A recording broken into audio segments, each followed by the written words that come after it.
Urimet për festën e Fitër Bajramit nuk kanë munguar as nga kryetari i degës së Partisë Demokratike në Kukës, Raman Dema, pas vizitës së zhvilluar në Myftëninë e Kukësit së bashku me anëtarët e kryesisë së degës.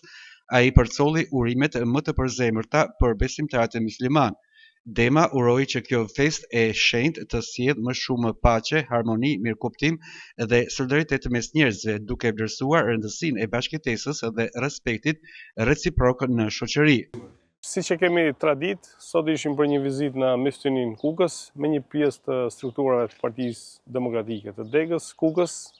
Ishim për të uruar për festën e Fitër Bajramit. Gjej rastin sot këtu që të uroj gjithë muslimanët në mbarë botën, në veçanti kuksianët, kudo që ato ndodhen, uroj që në familjet e tyra të ketë vetëm mirësi dhe të mira. Gjithashtu një urim të veçantë kam edhe për agjeruesit, të cilët agjeruan, Zoti ju pranoftë.